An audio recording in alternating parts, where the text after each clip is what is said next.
हरे कृष्ण माता जी, वेलकम।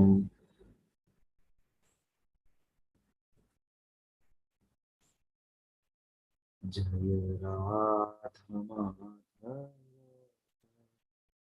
जय कुंज बिहार,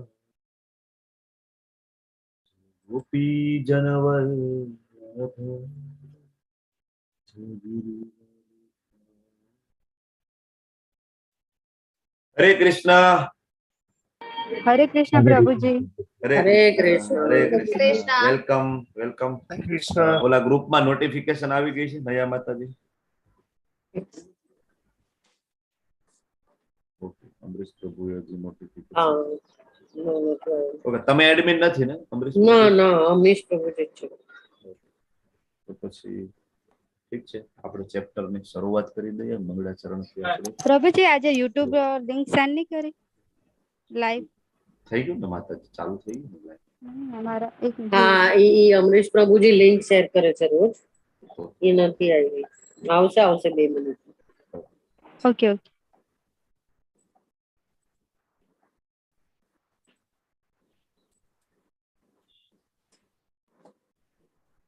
હરે કૃષ્ણ એવરીવન, સ્વાગત છે તમારું બધાનું ઇસ્કોન મેંગલુરુ શ્રી શ્રી રાધા ગોવિંદ ટેમ્પલ તરફથી.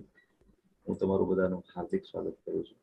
મને ખૂબ આનંદ થાય છે કે તમે આજે 18 દિવસના જે આપણું જ્ઞાન યજ્ઞ છે એમાં તમે આજે મારી સાથે છો 5મા દિવસે પણ. Thank you.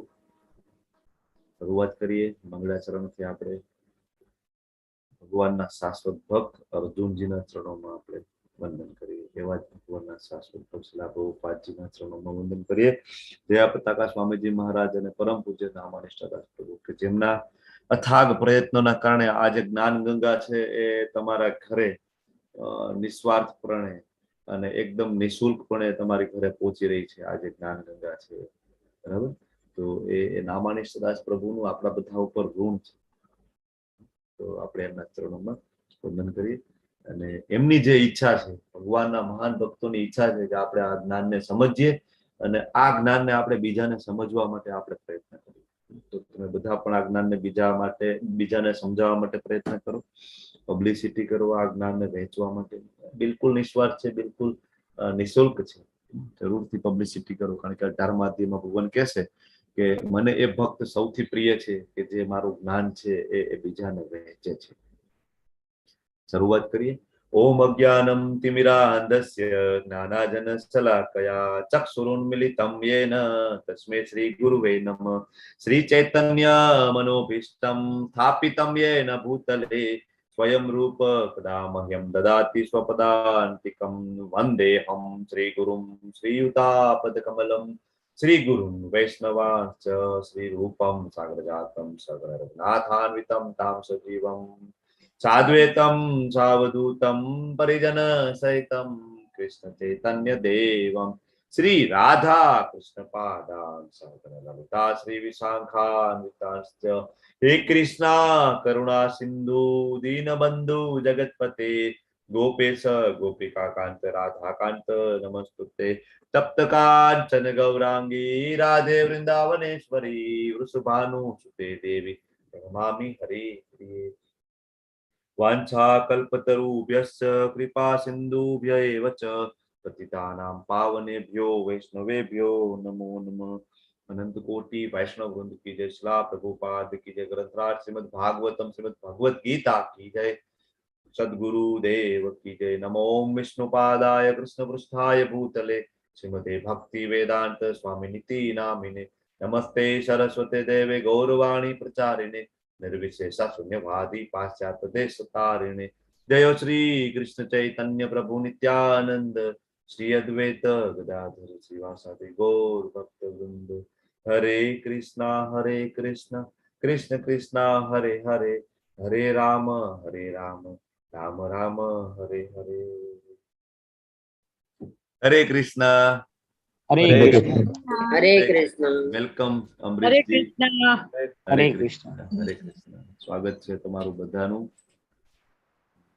અમરીશજી, તમને મેં પોસ્ટ બનાવ્યા છે. જિગ્નેશ દરબારજી આવી ગયા છે?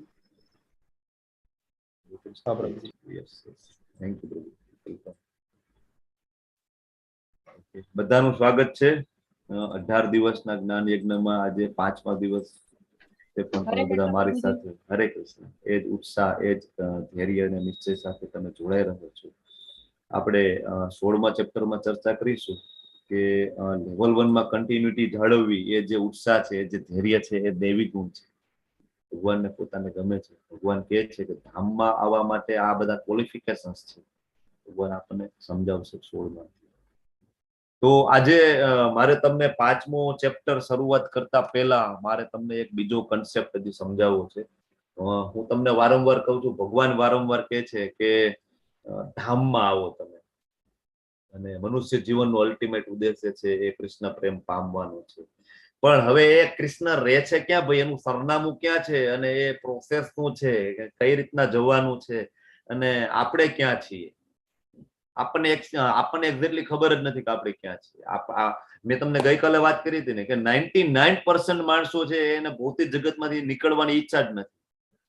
એ ક્યારેય વિચારતા જ નથી કે અહીંથી બીજું કંઈક પણ છે, આધ્યાત્મિક જગત છે, ભગવાનનું ધામ છે, કે જ્યાં પરમેનન્ટ હેપીનેસ છે. આવું વિચારતા જ નથી. કારણ કે ક્યારે ભગવદ્ ગીતા આપણે ખોલીને વાંચતા નથી, તો આપણે ખબર નથી પડતી કે ભગવાન 15મા અધ્યાયમાં એના ધામની ચર્ચા કરે છે. બ્રહ્મ સંહિતા આપણે ક્યારે ખોલતા નથી, બ્રહ્માજી ભગવાનના ધામનું ભરી ભરીને વર્ણન કરે છે. પણ આપણે ક્યારે આપણા શાસ્ત્રો ખોલતા નથી. આપણે ખાલી ટીવીમાં જે સિરિયલ આવે મહાભારત, રામાયણ, આપણે આટલું જ જોતા હોય છે ને એમાં જેટલું આપણને નોલેજ આપે, આપણી પાસે આપણા શાસ્ત્રોનું બસ આપણી પાસે આટલું જ નોલેજ હોય છે. તો આજે મારે તમને ગોલોક ચાર્ટ વિશે માહિતી આપવાની છે. તો તમે બધા ધ્યાનપૂર્વક સમજવાની કોશિશ કરજો.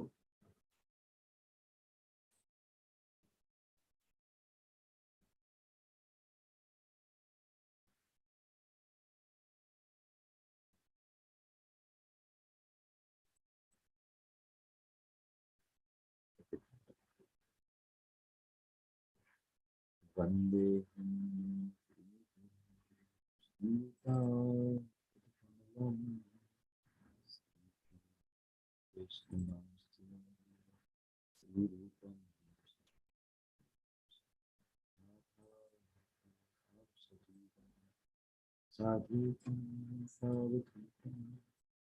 પરિજન સહિતમ કૃષ્ણ શ્રી રાધા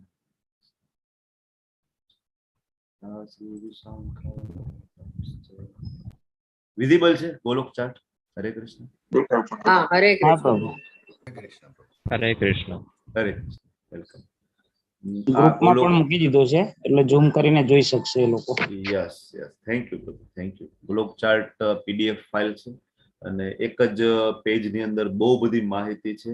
અને ગોલોક ચાર્ટ એ આપણા ઇસ્કોનના ભક્તોએ ખૂબ રિસર્ચ કરી અને ઘણા બધા શાસ્ત્રોનો રેફરન્સ લઈને બનાવેલું છે. હમણાં એના રેફરન્સ આ જે સાઈડમાં છે બધા એના રેફરન્સ છે. બ્રહ્મ સંહિતાના છે, બૃહદ ભાગવત પણ, દેવી ભાગવતના છે, બરાબર.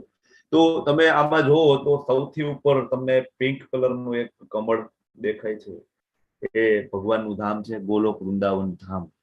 એની નીચે તમને બ્લુ કલરનું જે કમળ દેખાય છે એ વૈકુંઠ છે. અને નીચે એક અહીંયા બબલ્સ દેખાય છે બ્લેક કલરનું, અને અહીંયા વચ્ચે આ બોર્ડર દેખાય છે. તો આ જે બોર્ડરની ઉપર આ જે છે આધ્યાત્મિક જગત છે, આટલું મોટું છે. ને આપણે અહીંયા છીએ, ભૌતિક જગત છે, બરાબર. તો આપણે આપણી જે શરૂઆત છે, આપણે શરૂઆતમાં ભગવાન સાથે જ રહેતા હતા. ક્યાં? અહીંયા ગોલોક વૃંદાવન ધામની અંદર.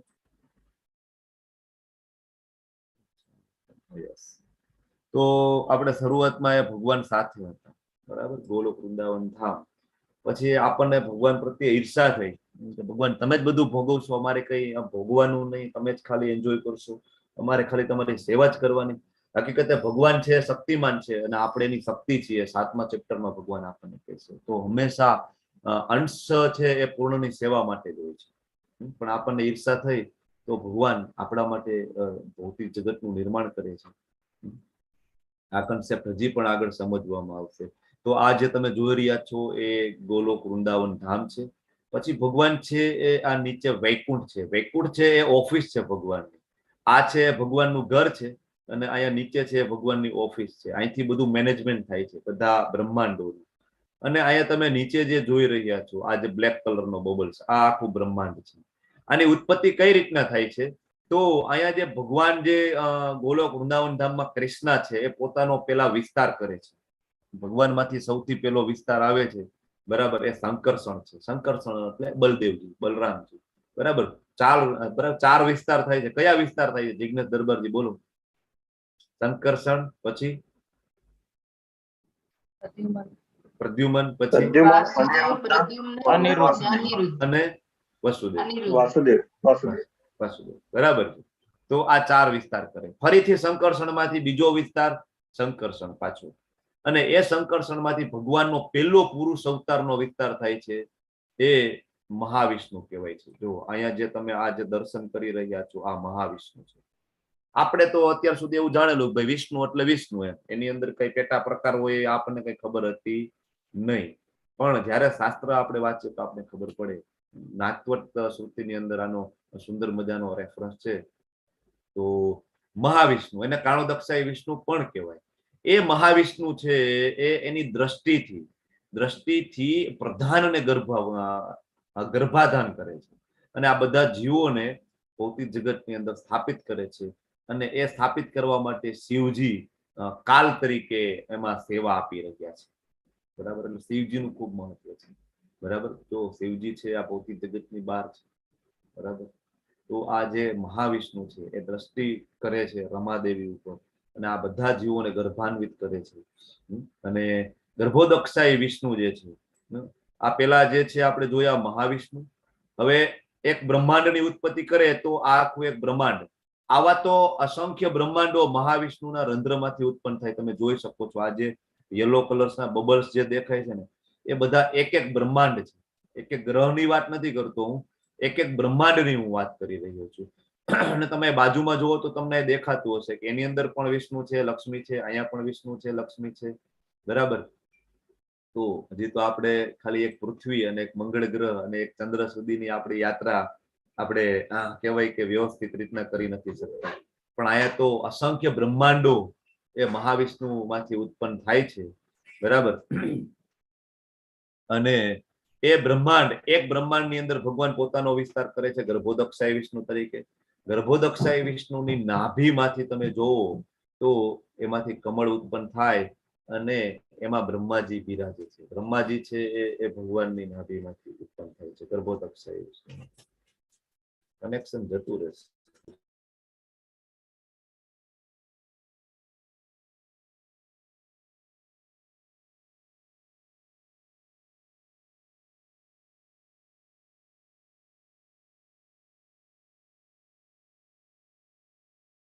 હરે કૃષ્ણ. હરે કૃષ્ણ. અવાજ આવે છે ને? હા, અવાજ આવે છે. હવે આવી. ઓકે, આવ્યો ને? મેં મ્યુટ કરેલું એટલે અવાજ ના આવે. ઓકે, તો આ બ્રહ્માજી છે જે ગર્ભોદક્ષાય વિષ્ણુની નાભીમાંથી ઉત્પન્ન થાય, અને પછી આ 14 લોકની રચના કરે છે બ્રહ્માજી, બરાબર, ભગવાનની સહાયતાથી. આપણને એમ થાય કે પૃથ્વી એક જ છે, અને ઉપર એક સ્વર્ગ છે, નીચે એક પાતાળ છે. આપણને આટલી જ ખબર છે. પણ શાસ્ત્રોની અંદર તમે સમજો તો ખબર પડે કે આપણે અહીંયા છીએ ભૂરલોક. આજે 7મા નંબરનું વિઝિબલ છે ને, કે હજી થોડું ઝૂમ કરવાની જરૂર છે? ઝૂમ કરો તો વંચાય, બાકી વિઝિબલ તો છે. ઓકે, વંચાય એવું કરું. હવે વંચાય, બરાબર. તો આ 14 લોક છે, બરાબર. એમાં આપણે આયા છીએ ભૂરલોક ની અંદર, બરાબર. આપણી ઉપર ભૂવર છે, પછી સ્વર્ગલોક છે, મહરલોક છે, જનલોક છે, તપોલોક છે, અને સત્યલોક છે. સત્યલોક છે બ્રહ્માજીનો લોક છે. અને ભૂરની નીચે પણ અતલ, વિતલ, સુતલ, તલાતલ, મહાતલ, રસાતલ અને પાતલ છે. અને બીજા 28 પ્રકારના નર્ક છે આપણી નીચે. આપણે એમ કહીએ ને કે 3 લોક. 3 લોક એટલે આપણે આવી રીતના માનીએ છીએ કે પૃથ્વી એની ઉપરનું અને આને નીચેનું, એટલે થઈ ગયા 3 લોક. પણ હકીકતે 14 લોક, અને એની અંદર સૌથી નીચે 28 પ્રકારના નર્કનો સમાવેશ થાય છે. તો આપણે અહીંયા છીએ, બરાબર. અને અહીંથી આપણે બહાર નીકળવાનું છે અને ભગવાનના ધામમાં જવાનું છે, બરાબર.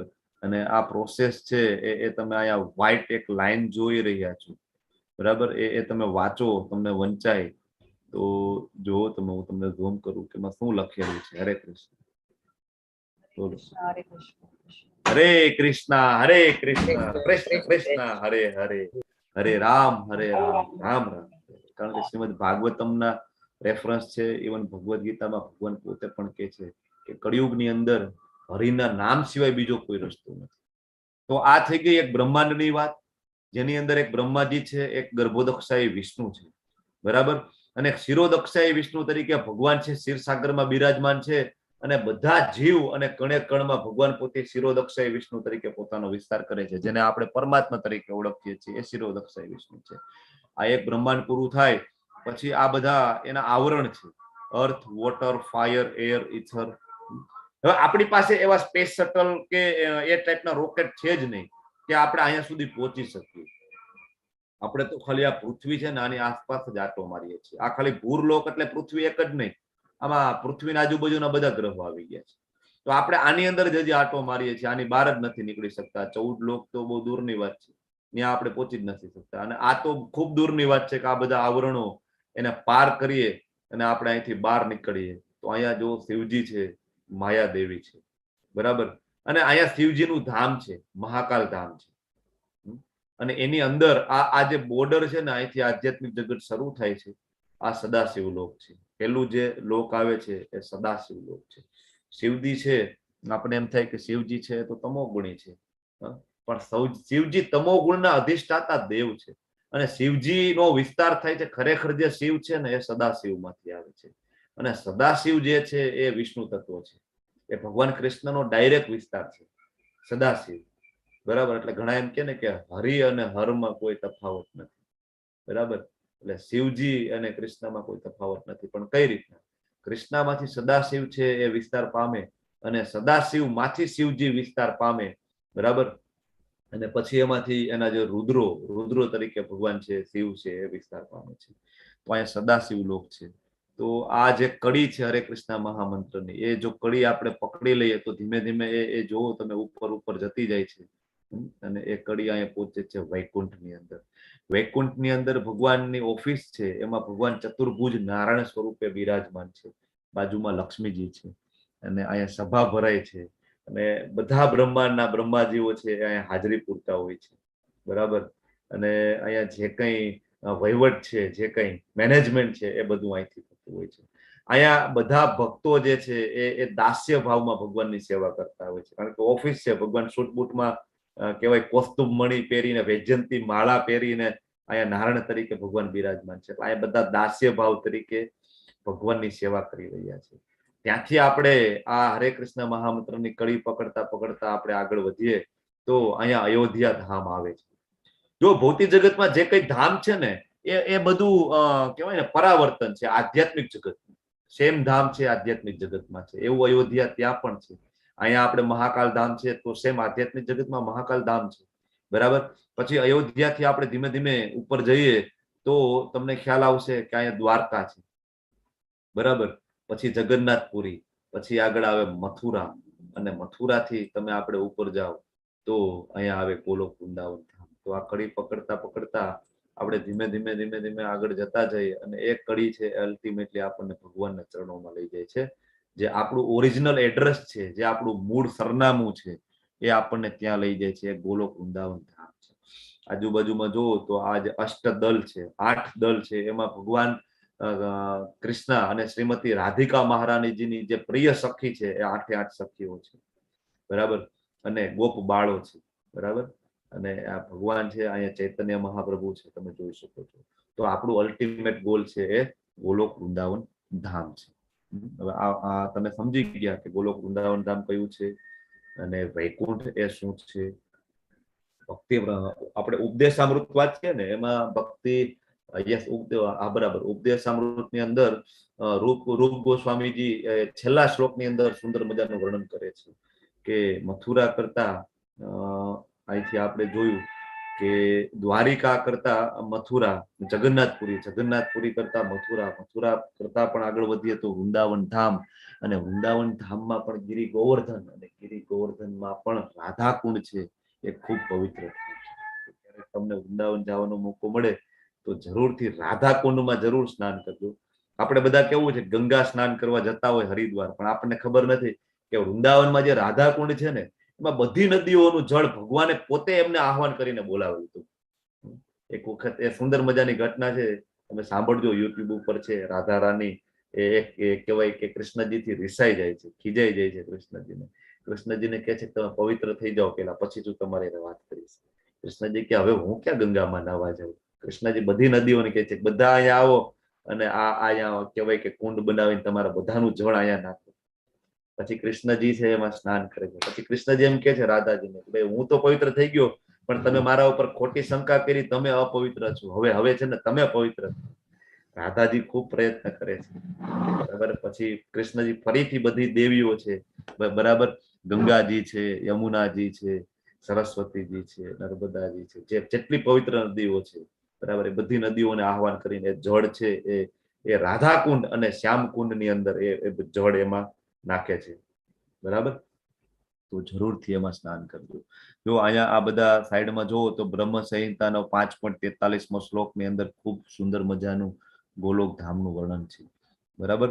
નીચે આગળ જતા જઈએ તો ઘણું બધું આમાં તમને રેફરન્સ મળી જાય, દ્વારિકા, મથુરા, ગોલોક, જગન્નાથપુરી, બરાબર. તો આ બધા રેફરન્સ છે. તમને એમ થાય કે આ બધું ક્યાંથી આવે છે? લઘુ ભાગવતામૃત માંથી લીધેલું છે, પદ્મ પુરાણના રેફરન્સ છે, બરાબર. તો આ બધા પદ્મ પુરાણના રેફરન્સ છે.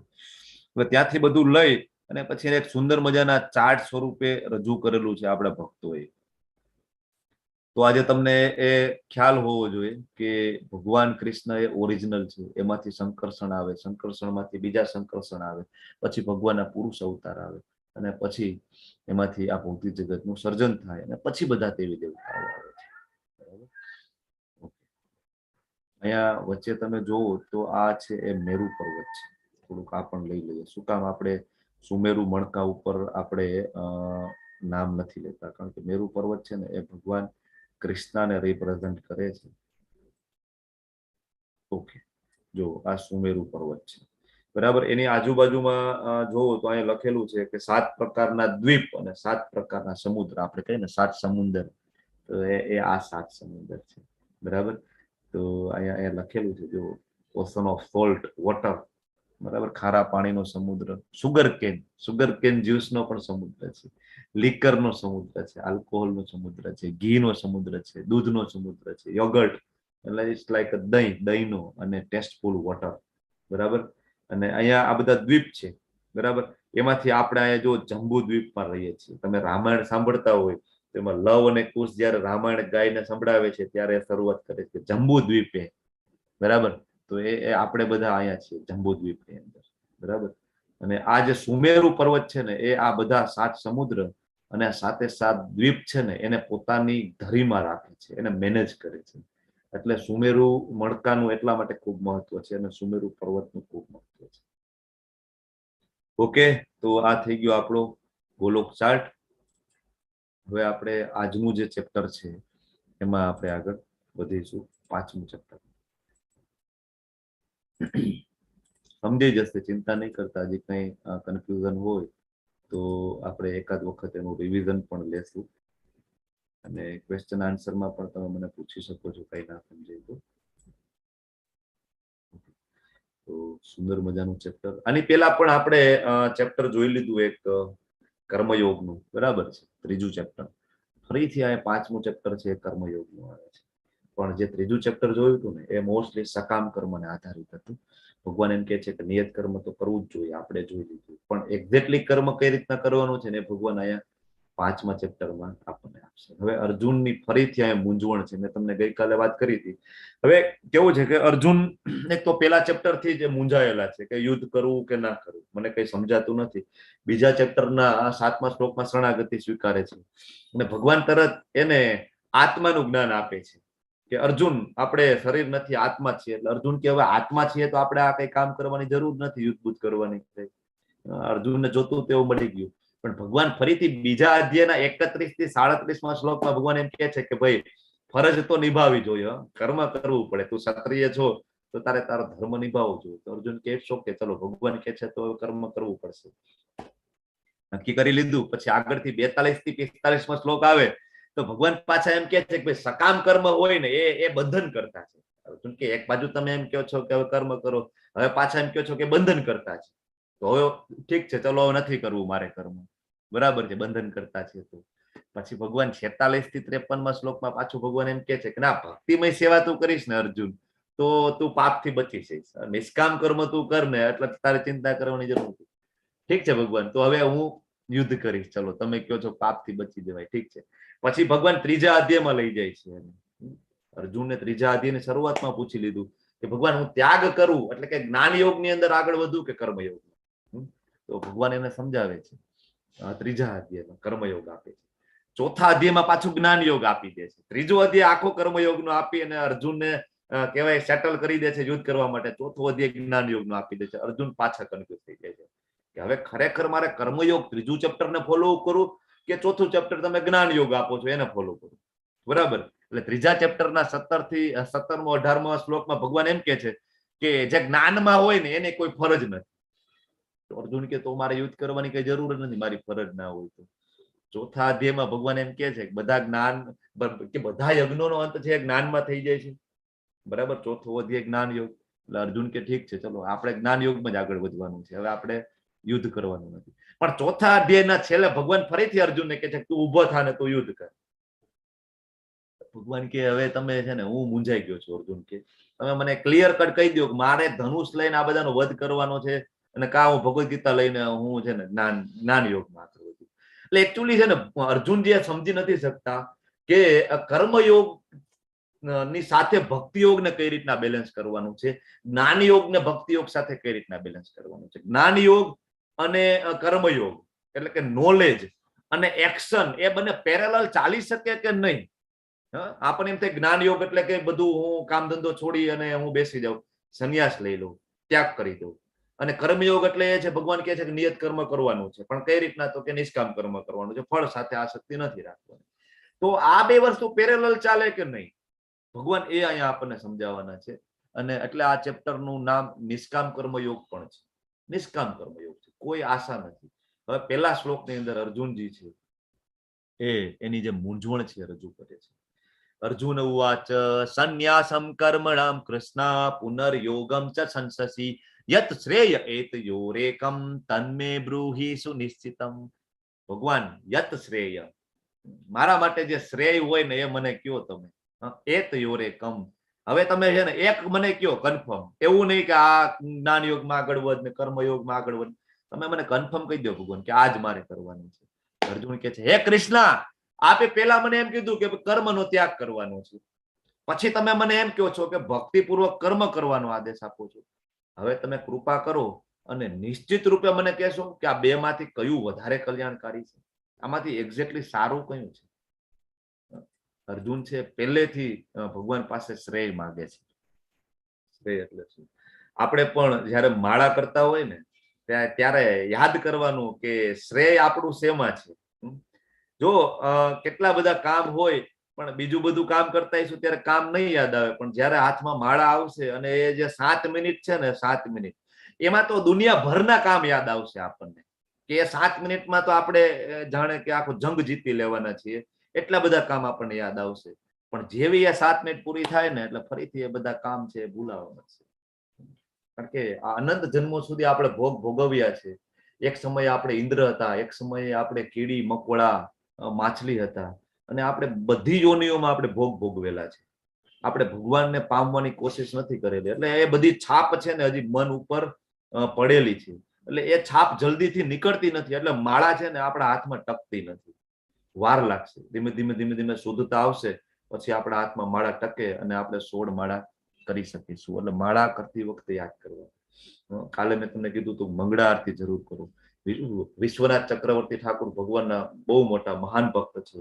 એમ કે છે કે જે લોકો સવારે વહેલા ઉઠીને મંગળા આરતી કરતા હોય ને એની ગોલોક વૃંદાવન ધામની ટિકિટ કન્ફર્મ છે. એને ગોલોક વૃંદાવન ધામમાં જવા માટે કોઈ રોકી નથી. તો જરૂરથી તમે ઓનલાઈન મંગળા આરતી કરી શકો છો. કોઈ શુદ્ધતાની જરૂર નથી એના માટે કે હું સ્નાન કરું ને હું આ કરું તે કરું, કઈ જ નહીં. આ કળિયુગ છે, આપણે બધા અશુદ્ધ જ છીએ. કળિયુગની અંદર શુદ્ધતાને બહુ અવકાશ છે જ નહીં. એટલે જ ચૈતન્ય મહાપ્રભુ ભગવાન શ્રી કૃષ્ણ સાક્ષાત આવે છે ને એ કોઈ કન્ડિશન નથી મૂકતા. ભગવાન ખાલી એટલું કે છે કે હરે કૃષ્ણ મહામંત્રોનો જપ કરો કોઈ કન્ડિશન નથી. તમે ગમે તે કન્ડિશનમાં હોય, ગમે તે સ્થિતિમાં હોય, પણ તમે નામ લો. કારણ કે કળિયુગનો યુગ ધર્મ છે. જો બધા યુગ હોય ને એના એક એક ધર્મ હોય. સતયુગ હતું એનો યુગ ધર્મ હતો તપ. ત્રેતાયુગ હતું એનો યુગ ધર્મ હતો યજ્ઞ. દ્વાપર યુગ હતું એનો યુગ ધર્મ હતો અર્ચા વિગ્રહની સેવા. અને કળિયુગનો યુગ ધર્મ છે હરિનું નામ. કારણ કે આપણાથી આ જ થઈ શકે એમ છે, બીજું કઈ થઈ શકે એમ નથી. ભગવાનને ખબર હતી. તો માળા જ્યારે કરીએ ત્યારે ભગવાનમાં મન લાગાડવાનો જરૂરથી પ્રયત્ન કરવાનો, અને ધીમે ધીમે લાગશે. અને વિચારવાનું મારું શ્રેય છે એમાં છે. તો રોજ 7 મિનિટ આપો, મંગળા આરતી કરો. સવારમાં ઉઠીએ ને 4 વાગે કે 4:30 વાગે, ત્યારે પહેલો વિચાર એ કરવાનો કે મારું શ્રેય છે એ સુવામાં છે કે મંગળા આરતી માટે ઉઠવામાં છે. સુવાનું તો અનંત જન્મો સુધી મળવાનું છે. આપણને બહુ સુવાનું શોખ હશે ને તો ભગવાન આપણને રીછનો આગળ અવતાર આપે, યોની આપે આપણને રીછની, કે 6 મહિના સુધી સુવાનું છે આરામથી, કોઈ ડિસ્ટર્બ ના કરે. 6 મહિના સુધી સુવાનું. ઓલો ડેટકો હોય ને, ડેટકો, એ ચોમાસા સિવાયની ઋતુની અંદર એ ભૂગર્ભમાં જતા રહે અને ત્યાં સતત સૂતો રહે. એને શીતકાલ કહેવાય, એવું કંઈક નામ છે. ડેટકો જે અંદર રહે સતત સૂતો રહે. આવી યોની આપી દે પછી સુતા રહેજો આપણે. ત્યારે મંગળા આરતી કરવાની નથી. અત્યારે મંગળા આરતી આપણે કરી શકીએ છીએ, મંગળા આરતી આપણે સમજી શકીએ છીએ. તો જરૂરથી પ્રયત્ન કરો કે મંગળા આરતીમાં ઉઠવાનું, કારણ કે એમાં આપણું શ્રેય છે. હંમેશા વિચારવાનું. અર્જુનજી વારંવાર પૂછે છે ભગવાન મારું શ્રેય છે એમાં છે. ભગવાનને છે ને મિથ્યાચારી ગમતા નથી. આપણે આગળ પણ જોયું. ભગવાન કહે છે કે અપૂર્ણ જે ત્યાગ છે ને નકામો છે. ઘણા બધા માણસો છે ઘર સંસારથી કંટાળી જાય, ઘરવાળી બહુ માથા ભારે હોય તો કંટાળી જાય, અથવા આર્થિક સંકળામણ આવે, કઈ પૈસાના પ્રોબ્લેમ આવે એટલે શું કે છોડો ઘરબાર, ચલો હરિદ્વાર, ભાગી જાય. ભગવાન કે એવો સંન્યાસ નકામો છે, એમાંથી કોઈ સિદ્ધિ પ્રાપ્ત નથી થવાની. આપણે જળ ભરત રાજાનું જોયું, બરાબર? એ તો મહાજ્ઞાની હતા, ભાગવત હતા, છતાં પણ એનાથી ભૂલ થઈ જાય છે. તો આપણે તો તુચ્છ મનુષ્ય છીએ. એટલે શિલ પ્રભુપાદજી કહે છે કે એ બધી વસ્તુમાં પડવાનું જ નહીં. આપણે 6થું ચેપ્ટર આગળ આવશે, આવતીકાલે આપણે જોઈશું કે એ બધું તપની અંદર કહેવાય ને, અષ્ટાંગ યોગની અંદર બહુ ઊંડું ઉતરવાનું જ નથી. આપણે ખરેખર ભગવદ્ ગીતાનો જે ઇસેન્સ છે, શ્રીમદ ભાગવતમનો જે ઇસેન્સ છે, જે સાર છે, એ ભક્તિ છે. આપણે એને પકડવાનું છે. ભગવાનને મિથ્યાચારી ગમતા નથી. આપણે ગઈકાલે જોયું. ભગવાનને ગમે છે જેની ભક્તિમય સેવા કરે છે. ભગવાન પોતે જવાબ આપશે. અર્જુન એમ કહે છે કે ભગવાન મારે શું કરવાનું? મારે કર્મ જ નથી કરવાનું, એટલે કે મારે વૃક્ષ વાવવાનું બંધ કરી દેવાનું છે, કે પછી મારે એની ફળની અપેક્ષા બંધ કરી દેવાનું? હું વૃક્ષ તો વાવી દઉં, પછી ફળ ઉગે કે ના ઉગે, બરાબર? મારે એક્ઝેક્ટલી કરવાનું શું છે? એટલે ભગવાન આ ચેપ્ટરની અંદર મેં તમને હમણાં કીધું ને કે નિષ્કામ કર્મયોગનું જ્ઞાન આપણને અહીંયા આપી રહ્યા છે. નિષ્કામ કર્મયોગ અને ભક્તિ, એની વચ્ચે બહુ બારીક પાતળી એવી ખાલી લાઈન છે. જે માણસ આ બધા સ્ટેપ છે ભક્તિમાં આગળ વધવાના, પેલા કહેવાય પશુ જેવું જીવન જીવતા હોય, ભક્તોનો સંગ થાય, પછી સકામ કર્મ આપણે કરતા થઈ જઈએ. સકામ કર્મ કરતા કરતા આપણે થોડુંક જ્ઞાન યોગમાં આગળ વધીએ. જ્ઞાન યોગમાં આપણે થોડુંક સમજીએ એટલે આપણે નિષ્કામ કર્મ યોગમાં આવીએ. નિષ્કામ કર્મ યોગમાં આગળ વધતા વધતા વધતા વધતા આપણે ખ્યાલ આવે કે નહીં એક્ઝેક્ટલી શું કરવાનું છે, તો આપણે ભક્તિ યોગમાં આપણે આગળ વધી જાય. આ બધા સ્ટેપ છે, બરાબર? હવે ભગવાન પોતે જવાબ આપે છે અહીં કે શ્રી ભગવાન ઉવાચ સંન્યાસ કર્મ યોગસ્ચ નિશ્રેયસ કરાવુગો તયોસ્તુ કર્મ સંન્યાસાત કર્મયોગો વિશિષ્યતે. ભગવાન પોતે કહે છે કે હે અર્જુન, મુક્તિ માટે તો કર્મનો ત્યાગ અને ભક્તિ કર્મ બંને ઉત્તમ છે. જો ભાઈ તારે મુક્તિ જોઈતી હોય, તું આ સંસારમાંથી કંટાળી ગયો હોય, ખાલી તારો સ્વાર્થ હોય કે નહીં મુક્તિ, મારે મુક્તિ જોઈએ છે, હું અહીંથી કંટાળી ગયો છું, તો ઠીક છે કે કર્મનો બધો ત્યાગ કરી ગુફામાં જઈ અને અષ્ટાંગ યોગને ફોલો કરો, અને ત્યાં જઈને જ્ઞાન યોગને ફોલો કરી શકાય. 4 વેદોનું પઠન કરો, આ બધું બરાબર છે. અને બીજું ભક્તિ કર્મ, આ બંને એ બરાબર છે. પણ હવે ભગવાન છે એ પોતાનું ઓપિનિયન આપે છે કે આ બંનેમાંથી છે ને કર્મના પરિત્યાગ કરતા છે ને અર્જુન ભક્તિ કર્મ છે ને વધારે શ્રેષ્ઠ છે. તું બધું ત્યાગ કરીને તું જતો રહીશ અર્જુન, અને પછી જો તારું મન છે, તારી ચેતના છે સાથે આવશે, તો અલ્ટિમેટલી રાજા ભરતની જેમ છે ને અર્જુન ફરીથી 2 જન્મ વેસ્ટ થઈ જશે આપણે. એટલે ભગવાન એમ કે છે એના કરતા તું છે ને ભક્તિ કર્મ કર. ક્લિયર સ્ટેટમેન્ટ આપે છે. ગુફામાં જઈને ભટકવા કરતા ભગવાનની સેવા કરવી એ ખૂબ ઇમ્પોર્ટન્ટ છે. અહીંયા ફોટો છે, આ ફોટો છે, એ મહાત્માને ઓળખો છો? ખાસ તો લેવલ વનમાં જે પહેલી વખત પાર્ટિસિપેન્ટ થાય છે એના માટે આ પ્રશ્ન છે. આ મહાત્મા કોણ છે જે રસોઈ બનાવી રહ્યા છે? રિપીટરને ઓબ્વિયસલી ખ્યાલ હોવાનો છે. જો રિપીટરને ખ્યાલ ન હોય ને તો એને તો છે ને કાન પકડીને આમ કાનને મચકોડવા જોઈએ. બરાબર, ખોટું ના શ્રી લગાડતા. પ્રભુપાદજી. કોણ બોલે છે? ચેતના માતાજી. યસ, થેન્ક યુ માતાજી. એ શ્રી પ્રભુપાદજી છે કે જે ગુરુ શિષ્ય પરંપરામાં આપણે આવી રહ્યા છીએ. પ્રભુપાદજી 70 વર્ષે અમેરિકા જાય છે. જલદૂત નામના શિપની અંદર પ્રભુપાદજી જાય છે અને વચ્ચે એક ભયંકર હાર્ટ એટેક આવે છે અને એ ત્યાં જાય છે અને જોવે છે કે આ તો માયા નગરી છે, બધા માયામાં ડૂબેલા છે. આ બધાને હું કઈ રીતના કૃષ્ણ કથા આપું, કઈ રીતના હરિનું નામ આપું? અને ભગવાનને ખૂબ સુંદર મજાની પ્રાર્થના કરે છે. ખૂબ સુંદર મજાનું ભજન છે, બોરો કૃપા કોઈલે કૃષ્ણ. ક્યારેક સમય મળે તો સાંભળજો. એના શબ્દો ખૂબ સુંદર મજાના છે. તો ત્યાં જાય છે, માત્ર ને માત્ર એના ગુરુનો આદેશના કારણે જાય છે. એના ગુરુ ભક્તિ સિદ્ધાંત સરસ્વતી ગોસ્વામી પ્રભુપાદ ઠાકુર મહારાજ એમને કહે છે કે તું જા અને પાશ્ચાત્ય દેશની અંદર જા. કારણ કે એ સમયે પણ એવું હતું કે માણસો છે ને એ ફોરેન થી જે કઈ વસ્તુ આવે એને વધારે માને. અત્યારે આપણે એવું કરીએ જ્યાં સુધી કોઈ પણ વસ્તુમાં યુરોપ અમેરિકાનું લેબલ ના લાગે ત્યાં સુધી આપણને એ યથાર્થ સારું ના લાગે. બરાબર, એ સમયે પણ એવું હતું. તો એમના ગુરુ મહારાજ પ્રભુપાદને કહે છે કે તારું અંગ્રેજી ખૂબ સારું છે, ઇંગ્લિશ ખૂબ સારું છે. અંગ્રેજોને શરમાવે એવું અંગ્રેજી હતું પ્રભુપાદ. તો કે તું એક કામ કર, તું આ શ્રીમદ ભાગવતમ ભગવદ ગીતાનું ટ્રાન્સલેટ કર અને તું ફોરેન કન્ટ્રીમાં જા અને ત્યાં બધાને કૃષ્ણ ભાવનામૃત આપે છે. તો પ્રભુપાદજી ત્યાં જાય છે અને બધા એ ભૂરિયા ફોરેનર્સ માટે એ જુઓ રસોઈ બનાવે છે. પૂરી, લુચી, બરાબર, બંગાળીમાં પૂરી ને લુચી કહેવાય. પછી રસગુલ્લા છે, અલગ અલગ પ્રકારના સબ્જી છે, કરી છે, બધું બનાવે છે એકલા હાથે બનાવતા. અને બધા એ ભક્તો, શરૂઆતમાં તો ભક્તો પણ નતા, બરાબર, એ જે કઈ આવે બધા બેસે, બધાને પ્રસાદ ખવડાવતા. પ્રસાદની અંદર મેજિક છે.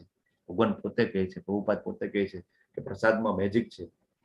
જો તમારા ઘરમાં કોઈ તમારું માને નહીં ને કૃષ્ણ ભાવનામૃતમાં આવવા માટે, કઈ નહીં કરવાનું, ભગવાનને ભોગ ધરાવવાનો અને એ પ્રસાદ છે બધામાં મિક્સ કરી અને એ વ્યક્તિને કીધા વગર એને તમે ખવડાવવા માંડો. એક સમય એવો આવશે કે એના હૃદયમાં કૃષ્ણ ભક્તિ પ્રગટ થઈ જશે. બરાબર, કારણ કે જે પ્રસાદ છે એની અંદર મેજિક છે. તો પ્રભુપાદ પોતે પ્લેટ સાફ કરતા, બધાને જમાડતા, પોતે રસોઈ બનાવતા, પોતે પ્લેટ સાફ કરતા. શું કામ કરતા? કારણ કે ગુરુનો આદેશ હતો. કારણ કે કર્મ છોડવાનું નથી. ભગવાન આ કહે છે કે કર્મના પરિત્યાગ કરતા ભક્તિયુક્ત કર્મ શ્રેષ્ઠ છે. તો આ જે પ્રભુપાદ છે ભક્તિયુક્ત કર્મ કરી રહ્યા છે. બરાબર, અને ફરીથી જયારે અમેરિકાથી આવે છે ભારતની અંદર તો પોતાના 10,000 શિષ્યો લઈને આવે છે. 10,000 શિષ્યો. કેવા શિષ્યો? બધા ધોતી, કુર્તો, તિલક, માથે મુંડન, શિખા. આપણને બધાને હિન્દુ હોવા છતાં આપણને બધાને શરમ થાય છે કે આપણે તિલક કરવું, બરાબર, ધોતી પહેર્યું, આપણે બધાને શરમ થાય છે. અને એ બધા કે જેના બાપદાદાઓમાં કોઈ કૃષ્ણનું નામ નહોતું સાંભળેલું, એવા વ્યક્તિઓ આપણા સનાતન ધર્મ અને આપણા શાસ્ત્રને સ્વીકારે છે. તો અહીંયા ભગવાન આપણને સમજાવી રહ્યા છે કે કર્મના ત્યાગ કરતા ભક્તિયુક્ત કર્મ વધારે શ્રેષ્ઠ છે. આની સાથે જોડી શકાય એવી સુંદર મજાની ઘટના છે, ધ્રુવ રાજાની ઘટના છે. જેને આવડતી હોય આ ઘટના એ હેન્ડરેસ કરો, હું એમને પૂછું છું. ધ્રુવ રાજાની ઘટના આપણે એટલા માટે લેવાની છે કે આપણે બધા ઘણા સકામ કર્મો કરતા હોઈએ છીએ, ફળની આશા રાખીને ઘણા બધા આપણે કામ કરતા હોઈએ છીએ, દાન કરતા હોય, પુણ્ય કર્મ કરતા હોઈએ છીએ.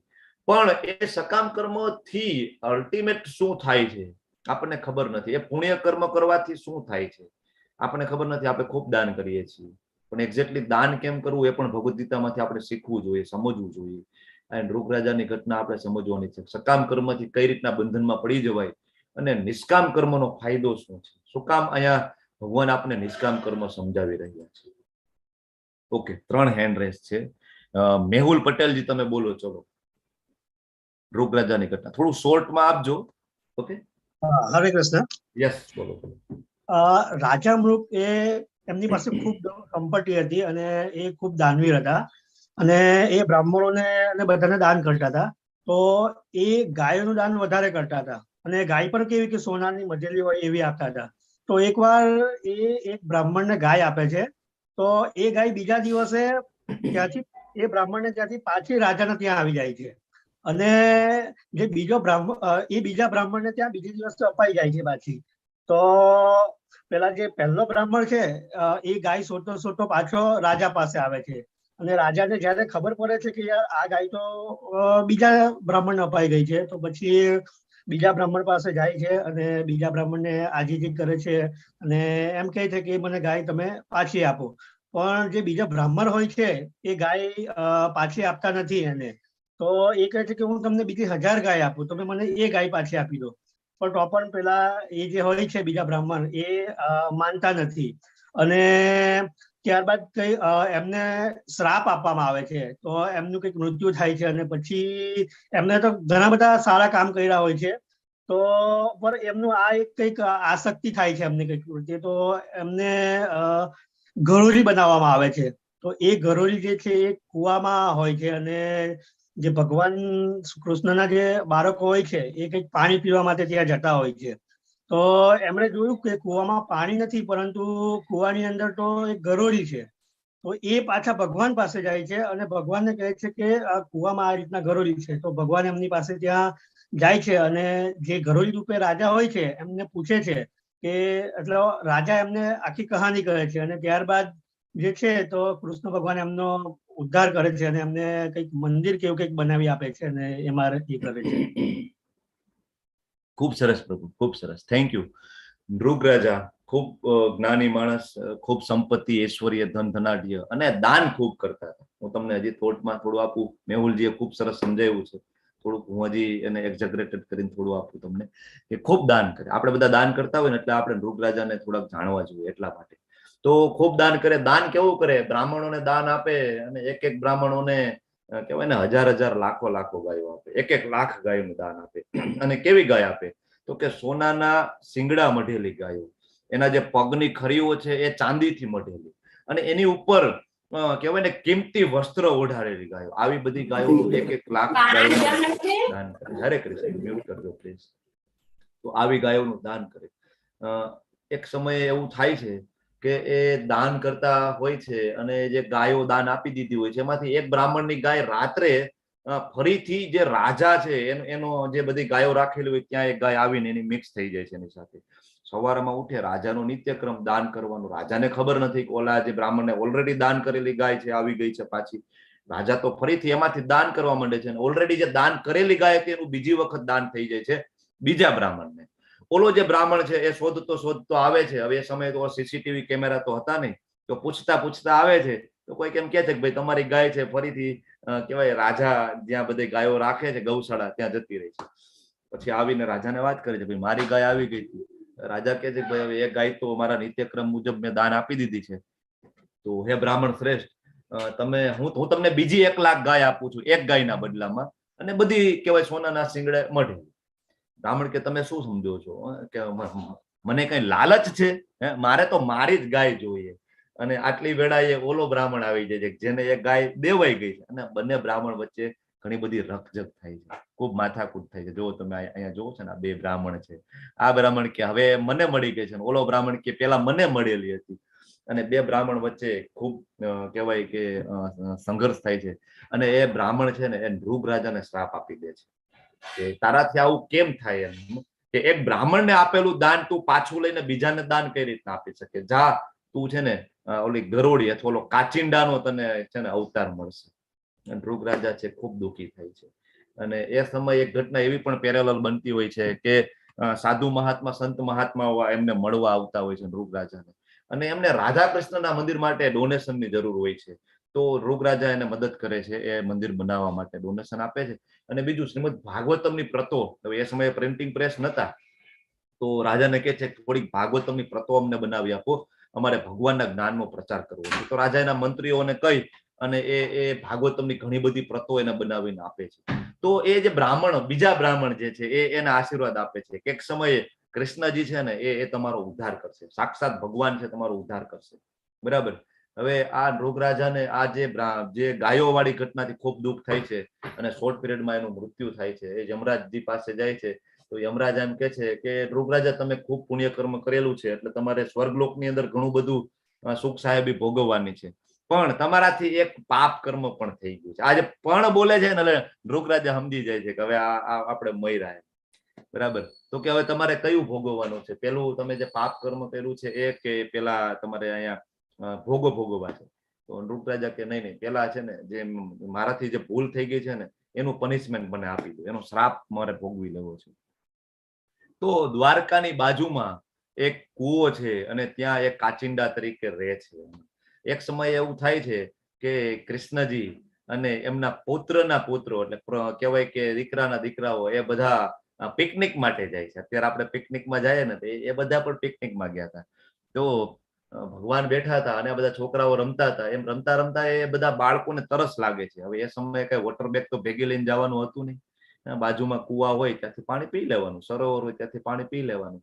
તો એ ભગવાનના બાળકો છે, એ જાય છે તો જોવે છે કઈ કૂવો છે, પણ જેવી કુવામાં નજર કરે છે તો અંદરથી મહા વિશાળ કાચિંડો, વિશાળ ગરોળી હોય છે. બરાબર. અને જોવે છે અને પાણી પીવાનું તો ભૂલી જાય છે, કારણ કે ભગવાનના દીકરાઓ છે, ઓબ્વિયસલી દયા એનામાં હોવાની, અને ખૂબ મથે છે ઓલી આજુબાજુમાં વેલ ને એ બધું લઈને કાચિંડાને બહાર કાઢવાની, ખૂબ મથે છે પણ એ નીકળતું નથી. પછી જાય છે ઠાકોરજી પાસે, દ્વારકાધીશ પાસે, કે આવો. ત્યારે તો ભગવાન દાદા હતા, દાદાને બોલાવા જાય છે, આવો ને, આવી રીતના કાચિંડો અંદર છે. ભગવાનને બધી ખબર છે. ભગવાન જાય છે અને ભગવાન એના ઉપર હાથ મૂકે છે, જો અહીંયા, અને તરત એમાંથી મૃગરાજા છે એમાંથી પ્રગટ થઈ જાય છે. બરાબર. અને હાથ જોડીને ઉભા રહે છે ભગવાનની સામે.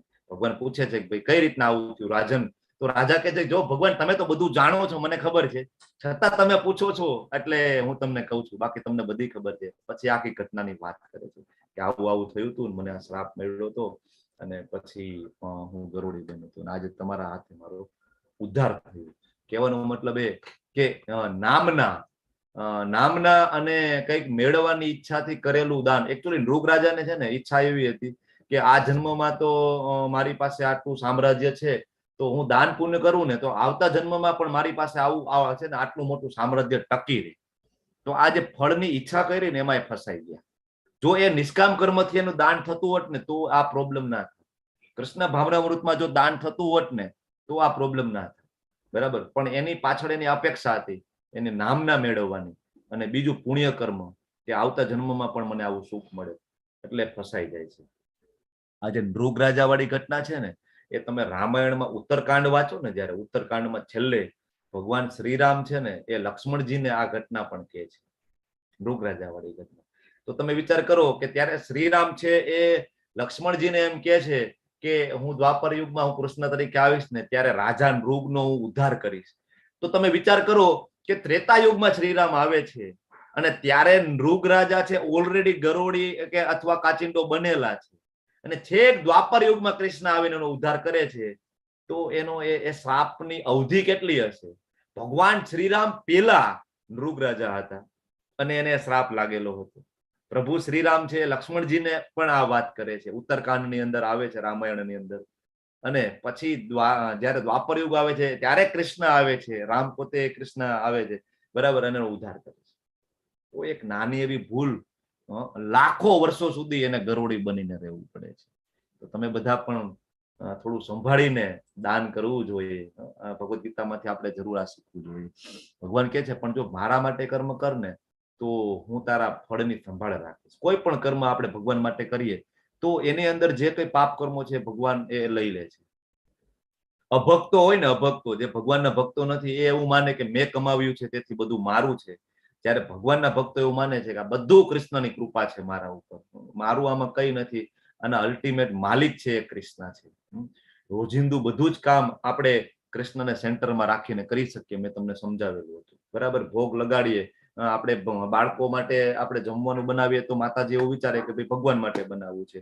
તમે બાળકોને એજ્યુકેશન આપો, સારું એજ્યુકેશન આપો, પણ તમારા મનમાં ભાવના હોય કે એક દિવસ આ મારો બાળક છે ને મોટું થઈને એ જ એજ્યુકેશન કૃષ્ણની ભાવનામાં લગાડશે, કૃષ્ણની ભક્તિમાં લગાડશે. ભલે ભૌતિક એજ્યુકેશન છે, ભૌતિક એજ્યુકેશન લેવું ખરાબ નથી. તમે ડોક્ટર બનો, એન્જિનિયર બનાવો તમારા બાળકને, બરાબર, પણ અલ્ટિમેટલી એમાંથી જે કઈ ફળ પ્રાપ્ત થાય છે ભગવાનની સેવામાં લગાડો તો એ પણ એક ભક્તિ જ થઈ ગઈ. ભક્તિયુક્ત કર્મ ભગવાનનું કહે છે ને, બરાબર, ભગવાન આપણને કરવાનું કહે છે. આગળ વધીએ. જે મનુષ્ય ન તો કર્મ ફળનો તિરસ્કાર કરે છે. જો કર્મ ફળનો તિરસ્કારની વાત થાય છે, કર્મનો તિરસ્કારની વાત નથી થતી. ભગવાન વારંવાર કહે છે કે ફળ પ્રત્યે આસક્તિ નથી રાખવાની.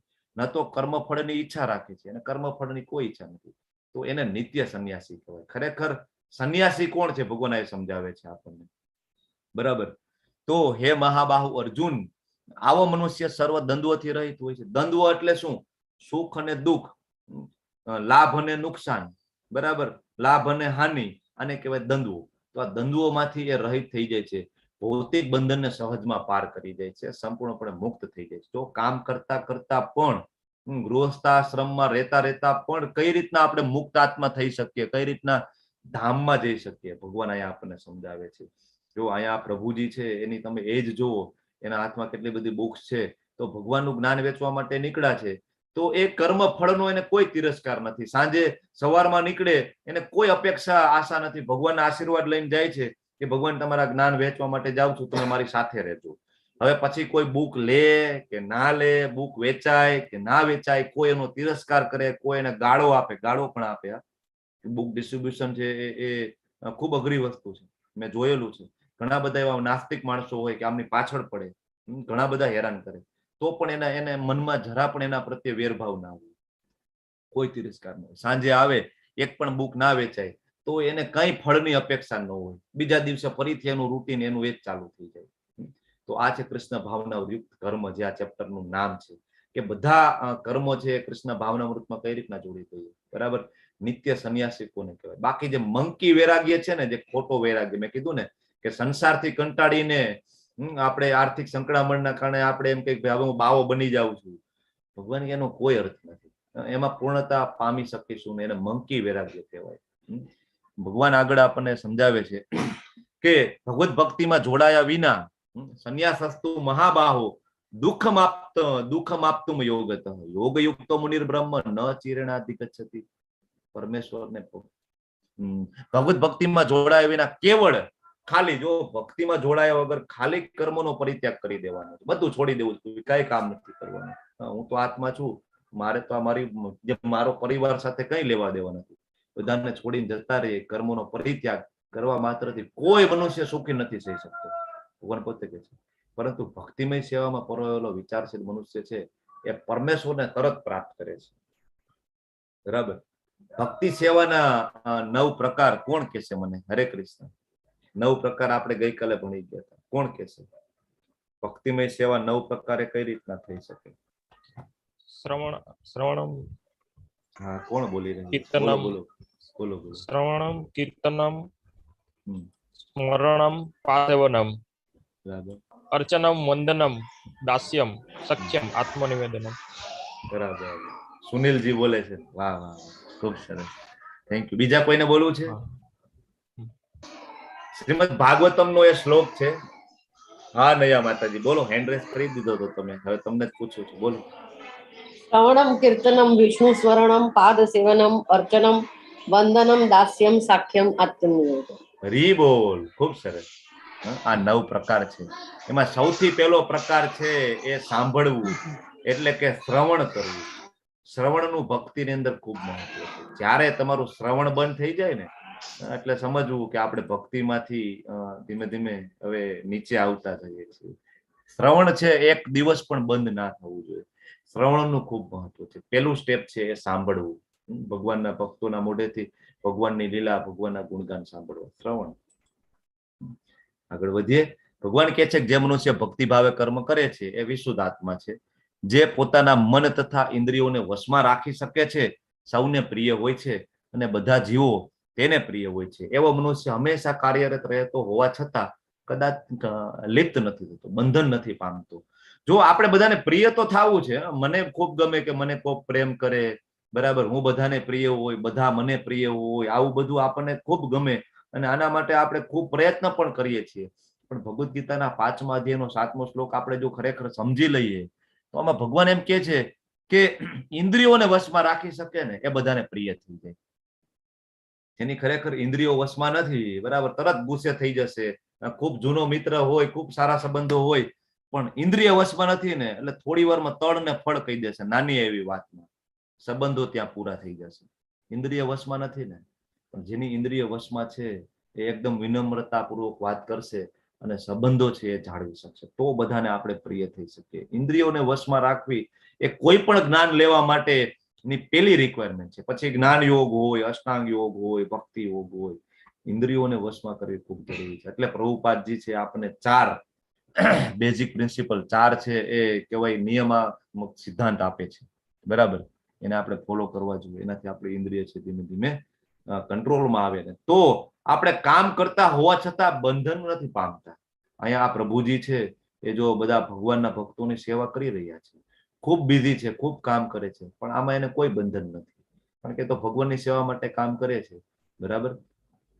તો આપણે પણ ભગવાનની સેવા માટે કામ કરવાની ટેવ પાડવી જોઈએ. આપણા બધા કામમાં ભગવાનને ઇન્વોલ્વ કરી દેવા જોઈએ. ભગવાન કહે છે, સુંદર મજાનું ઉદાહરણ આપે છે કઈ રીતના બચી શકાય આ સંસારની માથાકૂટ, સંસારના પાપ કર્મો, કર્મના સિદ્ધાંતોમાંથી.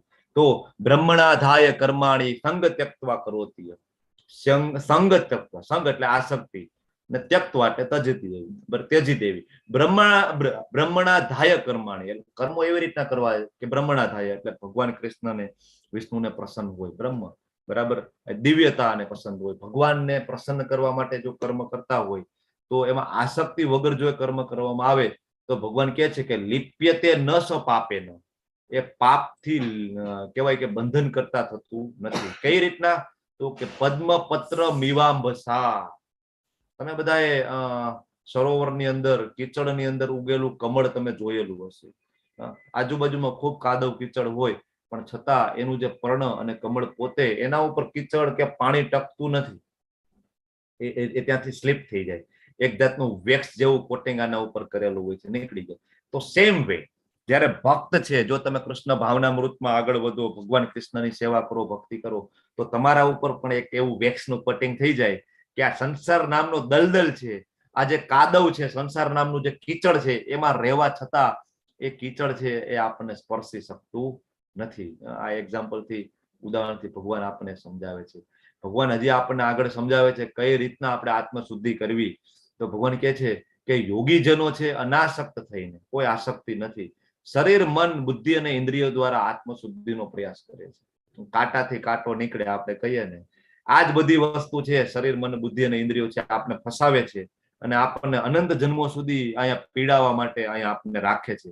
આ જ મન છે ખરાબ વિચારો કરે છે, આ જ બુદ્ધિ ખરાબ કન્ક્લુઝન આપે છે, આ જ ઇન્દ્રિયો છે ખરાબ કર્મો કરે છે ને આપણે રહીએ છીએ. પણ જે યોગીજનો હોય ને એ આ જ શરીર, મન, બુદ્ધિ અને ઇન્દ્રિયોનો ઉપયોગ કરે આત્મશુદ્ધિ માટે. શરીરનો ઉપયોગ કરે ભગવાનની સેવા કરવા માટે, મંદિર જવા માટે, અર્ચા વિગ્રહની સેવા કરવા માટે. મનનો ઉપયોગ કરે ભગવાનના વિચારો કરવા માટે, ભગવાનનું કીર્તન કરવા માટે, ભગવાનનો જપ કરવા માટે. બુદ્ધિનો ઉપયોગ કરે ભગવદ્ ગીતા સમજવા માટે, શ્રીમદ ભાગવતમ સમજવા માટે, ચિંતન કરવા માટે, નોટ બનાવે, સિસ્ટમિક આખો અભ્યાસ કરે, બુદ્ધિનો ઉપયોગ કરે ભગવાનમાં. અને ઇન્દ્રિયોનો ઉપયોગ કરે, ભગવાનના મંદિરે જાય, આંખથી ભગવાનના દર્શન કરે, કાનથી ભગવાનનું કીર્તન સાંભળે, મોઢેથી ભગવાનનું કીર્તન બોલે અથવા પ્રસાદ ગ્રહણ કરે, અને ત્વચાનો ઉપયોગ કરે, શરીરનો ઉપયોગ કરે ભગવાનની સેવા કરવા માટે, મંદિરની સાફ સફાઈ કરવા માટે. પ્રભુપાદ ત્યાં સુધી એમ કે છે કે અર્ચા વિગ્રહની સેવા કરવી, અલ્ટરની, અલ્ટર એટલે ઓલો જે પડદો હોય ને એની અંદર જાય અને ભગવાનની ડાયરેક્ટ સેવા કરવી અને મંદિરમાં કચરા પોતા કરવા, એ બંનેમાં કઈ ફરક નથી. એ બે સેમ લેવલે ભક્તિ છે. ભગવાનની અંદર જઈને સેવા કરો કે બહાર મંદિરમાં કચરા પોતા કરો. મોકો મળે ને ક્યારે જરૂરથી મંદિરમાં જઈ અને છે ને પોછા મારવાનો લાભ ઉઠાવવાનો. અર્ચા વિગ્રહની સેવા છે, બરાબર. એ બંને પેરેલલ છે. તો ઇન્દ્રિયોને એમાં આપણે વાપરી શકીએ. તો શ્રીલ રૂપ ગોસ્વામીજી છે એ ભક્તિ રસામૃત સિંધુમાં લખે છે કે person acting in Krishna consciousness, કે જે માણસ છે એ કૃષ્ણ કોન્શિયસનેસ એટલે કે ભગવાનની પ્રસન્નતા માટે, ભગવાનની સેવા માટે કર્મ કરે છે, એની બોડી દ્વારા, વિથ હિઝ માઇન્ડ એટલે કે બોડી એટલે શરીર, માઇન્ડ એટલે મન, ઇન્ટેલિજન્સ એટલે બુદ્ધિ. આપણે જોયું એ જ, શરીર, મન અને બુદ્ધિ ઇન્દ્રિયો દ્વારા જો ભગવાનની સેવામાં કરતા જો કર્મ કરે તો ઇઝ અ લાઇબરેટેડ પર્સન, એટલે કે મુક્ત આત્મા છે, એ મુક્ત છે. Even within the material world, ભલે ભૌતિક જગતમાં હોય છતાં એ પણ મુક્ત છે. Although he may be engaged in many so called material activity, ભલે એ આપણને એવું લાગે ઘણા બધા ભક્તો હોય, આપણે એને જોઈએ તો એની જોબ કરતા હોય, ઘણું બધું એ કામકાજ કરતા હોય, પણ આખા દિવસ એના મનમાં કૃષ્ણ હોય, બધા કામ કૃષ્ણને જોડાયેલા હોય, બધા કામના સેન્ટરમાં કૃષ્ણ હોય. તો અહીંયા રૂપ ગોસ્વામીજી આપણને સમજાવે છે, તમને એવું લાગશે કે મારો ભક્ત છે, બરાબર, એ મટીરિયલ વર્લ્ડમાં જોડાયેલો છે, ભૌતિક કામ કરે છે, પણ છતાં એ ભગવાનની સેવા માટે જો કામ કરતો હોય ને તો એ મુક્ત છે. ભક્તિમાં સ્થિર થયેલો મનુષ્ય પરમ શાંતિ પામે છે. આપણે બધાને શાંતિ જોઈએ છે, પણ આપણે ભક્તિ કરવી નથી, ખાલી શાંતિ જોઈએ છે તો એ આપણને મળતી નથી. ભગવાન પોતે અહીં કહે છે કે ભક્તિમાં જે સ્થિર થાય ને શાંતિ મળે, કારણ કે તે પોતાના સર્વ કર્મના ફળ મને અર્પિત કરી દે છે. સર્વ કર્મોના ફળ ભગવાનને અર્પિત કરી દે તો ભગવાન એ ફળનું શું કરે? ફ્રૂટ સલાડ બનાવીને પી જાય એ ફળનું? નહીં. એ ફળમાંથી જે પાપનો ભાવ છે એ ભગવાન દૂર કરે છે અને એ ફળને વધારે પ્યોર કરી અને આપણને જ આપે છે. ભગવાન એની પાસે કંઈ રાખતા નથી, ભગવાનને કઈ જરૂર નથી, બરાબર. પરંતુ જે મનુષ્ય ભગવાન સાથે સંલગ્ન હોતો નથી, જે મનુષ્ય પોતાના શ્રમના ફળનો લોભી છે ને, એ બધ થઈ જાય છે. હવે આ જે છે ને પોતાના શ્રમના ફળનો લોભી, આની અંદર આપણે બધા આવીએ. હું પોતે પણ આની અંદર આવી જાઉં. હું કામ કરતો હોય તો મને મારા ફળનો લોભ હોય કે ફળ મને મળવું જોઈએ, એટલે આપણે મુક્ત આત્મા થઈ શકતા નથી અને આપણે શાંતિ પામી નથી શકતા. બધા આપણે આ કેટેગરીમાં આવીએ. પણ જો ભક્તિમાં સ્થિર થઈ જઈએ અને બધા કર્મોના ફળ ભગવાનને અર્પણ કરી દઈએ તો આપણને શાંતિ પ્રાપ્ત થાય છે. જ્યારે દેહધારી જીવાત્મા પોતાની પ્રકૃતિને વશમાં કરી લે છે, પ્રકૃતિ એટલે ઇન્દ્રિયોને વશમાં કરી લે છે અને મનથી બધા કર્મોનો પરિત્યાગ કરી દે. જો અહીંયા સમજજો, ભગવાન એમ કે છે કે મનથી કર્મનો પરિત્યાગ કરવાનો છે, શરીરથી કર્મનો પરિત્યાગ નથી કરવાનો. શરીરથી આપણે કર્મ કરીએ છીએ, પણ મનની અંદર તો કૃષ્ણ જ હોવા જોઈએ. ગમે તે કામ કરતા હોય, મનની અંદર હરે કૃષ્ણ કૃષ્ણ કૃષ્ણ હરે હરે, હરે રામ રામ રામ હરે હરે સતત ચાલુ હોય. અથવા તો ભક્તિમાં જે અનુકૂળ હોય એ કર્મ થાય, ભક્તિમાં જે પ્રતિકૂળ કર્મ હોય એનો ધીમે ધીમે પરિત્યાગ કરતા જાય. ભગવાન આપણે સમજાવે છે. તો ત્યારે 9 દ્વાર વાળા આ નગરની અંદર કશું કર્યા વગર, કરાવ્યા વગર સુખપૂર્વક રહી શકાય છે. 9 દ્વાર વાળું આપણું આ શરીર છે. આપણને ભગવાને આજે શરીર આપેલું છે, એમાં 9 દ્વાર છે. તમને ખબર છે, મોઢું છે, નાક છે, બરાબર, આંખ છે, 2 કાન છે, ઉદા છે, ઉપસ્થ છે, તો 9 દ્વાર છે. આની અંદર રહેવા છતાં ભગવાન એમ કે છે સુખપૂર્વક રહી શકાય. બાકી એમને આ શરીરમાં કોઈ સુખપૂર્વક ના રહી શકે, કારણ કે આ તો પંચમહાભૂતનું બનેલું શરીર છે અને આ નાશવંત છે. આમાં મુશ્કેલીઓ રહેવાની જ છે, પ્રોબ્લેમો રહેવાના, કારણ કે સંસાર દુઃખાલય એમ છે, દુઃખ રહેવાના જ. પણ ભગવાનની ભક્તિમાં જો જોડાઈ જઈએ તો આપણે એમાં શાંતિપૂર્વક રહી શકીએ છીએ. હવે ભગવાન આ પંડિતની વ્યાખ્યા આપે છે. ભગવાન કહે છે કે વિદ્યા વિનય સંપન્ને બ્રાહ્મણે ગવિ હસ્તિની સુની ચેવ સો પાકે ચ પંડિતા સમદર્શિના. કોને પંડિત કહેવાય? વિનમ્ર સાધુઓ તેમના યથાર્થ જ્ઞાનના પ્રતાપે વિદ્વાન તથા વિનયી બ્રાહ્મણ, બરાબર, વિદ્વાન અને વિનયી બ્રાહ્મણને ગાય, હાથી, કૂતરા, ચાંડાળ આ બધાને સમાન દ્રષ્ટિથી જોવે છે. આને પંડિત કહેવાય. ભગવાન એમ કે છે કે વિનમ્ર વિદ્વાન બ્રાહ્મણ હોય, ગાય હોય, હાથી હોય, ચાંડાળ હોય કે કૂતરો હોય, આ બધા સમાન છે. એનો મતલબ એવો થાય કે આ જે ભગવાનના ભક્તો આંધળા થઈ જાય કે હાથી આયલો જતો હોય તેમ કે આ કૂતરો આયલો જાય છે, બ્રાહ્મણ આયલો જાય તેમ કે આ બ્રાહ્મણ નથી, આ તો ચાંડાળ છે. એવી રીતના નહીં. ભગવાન અહીંયા જે કે છે એ સમજવાની વાત એ છે કે બધાની અંદર ભગવાનનો ભક્ત છે ને એ પરમાત્મા સ્વરૂપે કૃષ્ણના બધાની અંદર દર્શન કરે છે, બધાને માટે સમાન છે, બરાબર. એનો મતલબ એવો નહીં કે એ બધાની ટ્રીટમેન્ટ જુદી જુદી છે. એવું નહીં કે બધાને સમાન જોવે છે, એટલે બ્રાહ્મણ આવે તો ઘરમાં બેસાડે અને એને આગતા સ્વાગતા કરે, અને કૂતરો આવે તો એને ઘરમાં આપણા ઘરમાં બેસાડે સોફા ઉપર આગતા સ્વાગતા કરે. નહીં, જે યોનિમાં છે એ મુજબની એને ટ્રીટમેન્ટ મળે, બરાબર છે. પણ બધાની અંદર સમાન દ્રષ્ટિ હોય કે બધામાં પરમાત્મા છે. ક્યારેય પશુ વધને પ્રોત્સાહિત ના કરે, નેવર એન્ડ નેવર. આપણે એમ કહીએ કે હિન્દુ મુસ્લિમ ભાઈ ભાઈ, હિન્દી ચીની ભાઈ ભાઈ, પણ આપણે ક્યારેય કોમન ફાધરહુડ ની વાત નથી કરતા.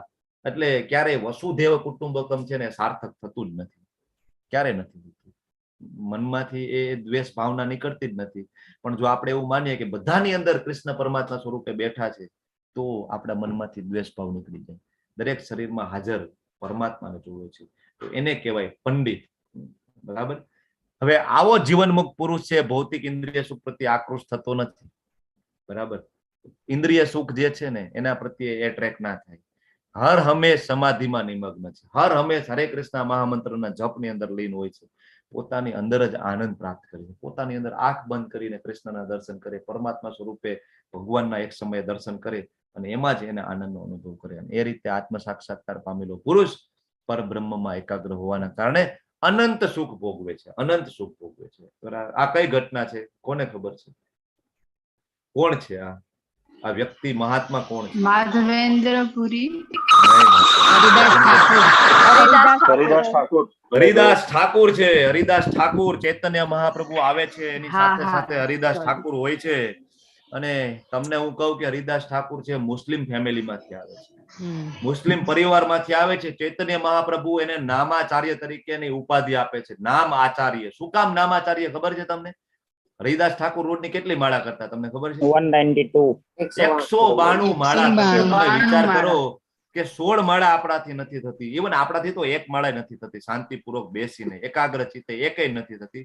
હરિદાસ ઠાકુર રોજની જ્યાં સુધી 192 માળા ના કરે ને ત્યાં સુધી જમે પણ નહીં, પીવે પણ નહીં ને સુવે પણ નહીં, કઈ જ નહીં. એક સમય એવું થાય છે કે હરિદાસ ઠાકુર મુસ્લિમ સંપ્રદાયમાંથી આવે છે તો એના જ બીજા મુસ્લિમો હોય છે એને ખૂબ ઈર્ષા કરે કે આપણો મુસલમાન થઈને હરે કૃષ્ણ કરે છે, આમાં કઈક આને કહેવાય. પાછા હરિદાસ ઠાકુર એકદમ યંગ હોય છે, 25 વર્ષના હોય છે. એટલે એક રામચંદ્ર ખાન નામનો મુસ્લિમ હોય છે, એને ખૂબ ઈર્ષા થાય છે તો એ ષડયંત્ર કરે છે. એ એક વેશ્યાને મળે છે કે ભાઈ આપણે આ હરિદાસ ઠાકુર છે ને એને બધાની સામે ઉઘાડો કરવાનો છે, કે એ બહુ ભક્તિનું નાટક કરે છે ને, તમે આને ફસાવો. વેશ્યાને કહે છે. વેશ્યા કે મારા માટે એ કહેવાય ચપટીમાં થઈ જાય એવું કામ છે. ઠીક છે, વેશ્યા જાય છે. હરિદાસ ઠાકુર કહેવાય કે ગામની બારોબાર નાની એવી કુટીરમાં રહેતા હોય છે. વિધિન 5 મિનિટમાં હું આ ચેપ્ટરને કન્ક્લુડ કરું છું. એક સુંદર મજાની ઘટના છે એટલે હું લઈ લઉં છું. તો એ વેશ્યા છે જાય છે હરિદાસ ઠાકુરના ઘરે. તો બહારની સાઈડમાં સુંદર મજાનો તુલસી ક્યારો હોય છે. વેશ્યા જાય છે, અંદર જાય છે તો હરિદાસ ઠાકુર બીધી છે હરે કૃષ્ણ મહામંત્રમાં. હરિદાસ ઠાકુર જોવે છે કે આ વેશ્યા છે ચિંતામણી નામની, આઈ થિંક એનું નામ ચિંતામણી હોય છે, જાય છે. તો હરિદાસ ઠાકુરને આશ્ચર્ય થાય છે કે ભાઈ અત્યારે કોઈ સ્ત્રી આવે, જયારે જનરલી સંધ્યાકાળ હોય તો આવી રીતના કોઈ સ્ત્રી આવે નહીં સંત મહાત્મા પાસે. જાય છે. હરિદાસ ઠાકુર તો બધું સમજી જાય છે કારણ કે ભગવાનના ભક્ત છે, એની પાસે એટલી સિદ્ધિઓ ઓલરેડી હોય જ કે આંખ બંધ કરીને બધું સમજી જાય છે. તો માતાજી આ જે વેશ્યા છે ત્યાં જાય છે અને એના ખૂબ વખાણ કરે છે કે તમે તો મહાન ભક્ત છો ને આમ છો ને તમારું શરીર આમ છે ને તેમ છે. પછી એમ કે છે કે મારે તમારી સાથે સહવાસ કરવો છે, મારે તમને એક વખત ભોગવવા છે. હરિદાસ ઠાકુર કે છે ઠીક છે, પણ મારે છે ને 192 માળાનું વ્રત છે, 3 લાખ નામ. 192 માળા એટલે 3 લાખ નામ થાય ભગવાનનું. કે 3 લાખ નામ પૂરા થઈ જાય ને પછી હું તમારી ઈચ્છા પૂરી કરું છું. વેશ્યા છે બેસે છે, સાંભળે છે. હરિદાસ ઠાકુર તો હરે કૃષ્ણ ચાલુ છે. એમ કરતા મોડી રાત થાય, એમ કરતા કેવાય પરોઢિયું થતું જાય, સવાર પડતી જાય છે. અને વેશ્યાને એમ થાય છે કે હવે તો મારે નીકળવું પડશે. આને તો કઈ ઈચ્છા પૂરી ના કરી, મોઢું બગાડીને નીકળે છે. હરિદાસ ઠાકુર જોવે છે અને ખબર પડે છે. હરિદાસ ઠાકુર કહે છે કે આજે મારાથી આ પૂરી ના થઈ માળા, કાલે તમે આવજો ને જરૂરથી વહેલી પૂરી કરી અને તમારી ઈચ્છાને પૂરી કરીશ. વેશ્યા જાય છે, બીજે દિવસે પાછી આવે છે, સેમ રૂટીન બરાબર એ જ માળા ચાલુ છે હરિદાસ ઠાકુરની. અને હરિદાસ ઠાકુર કે છે થોડીક જ માળા બાકી છે, થોડાક જપ બાકી છે, હમણાં પૂરા થઈ જાય પછી તમારી ઈચ્છા પૂરી કરું. ત્યાં બેસે છે, સાંભળે છે હરિદાસ ઠાકુરના મુખે હરે કૃષ્ણ મહામંત્ર બરાબર. એમ કરતા ફરીથી સવાર પડે છે અને આ પાછી જતી રહે છે બરાબર. અને હરિદાસ ઠાકુર કે છે કાલે તો ચોક્કસથી તમારી ઈચ્છા પૂરી કરીશ, હું સવારે વહેલો લાગી જઈશ જપ કરવામાં. અને ત્રીજો દિવસ આવે છે અને એ ત્યાં તુલસી ક્યારો બાજુમાં હોય છે, તુલસીજીના દર્શન કરીને એ વેશ્યા ત્યાં બેસે છે. અને હરિદાસ ઠાકુર કે છે થોડીક જ વાર. હરિદાસ ઠાકુરના મુખે હરે કૃષ્ણ મહામંત્ર સાંભળે છે. તમે વિચાર કરો આટલા શુદ્ધ ભક્તના મોઢેથી નીકળતા હરે કૃષ્ણ મહામંત્રના જપ એ વેશ્યાના કાનમાં પડે છે. થોડી વાર થાય છે અને વેશ્યાના આંખમાંથી દળદળ આંસુ પડવા માંડે છે. એ વેશ્યા રડવા માંડે છે અને દંડવત પ્રણામ કરે છે કે મારાથી ખૂબ મોટી ભૂલ થઈ ગઈ, તમારા જેવા મહાત્માને હું સમજી ના શકી અને હું તો તમને ફસાવવા આવેલી હતી. હરિદાસ ઠાકુર કે મને બધી જ ખબર છે, હું અહીંયા એટલા માટે છું કે મારે તમારો ઉદ્ધાર કરવાનો છે. હરિદાસ ઠાકુર એ વેશ્યાને કહે છે કે હું અહીંયા એટલા માટે છું ને એટલા માટે મેં તમને અહીંથી ક્યારેય કાઢ્યા નથી. તમને કીધું છે કે તમે બેસો, કે તમે ભગવાનનું નામ સાંભળો અને તમારો ઉદ્ધાર કરવો છે. સાંભળીને વેશ્યા દંડવત પ્રણામ કરે છે. હરિદાસ ઠાકુર એને જ્ઞાન આપે છે અને પછી એ વેશ્યા પોતે માથે મુંડન કરાવી અને એક ઝૂંપડીમાં રહે છે. હરિદાસ ઠાકુર એક કુટીર છોડીને જતા રહે છે.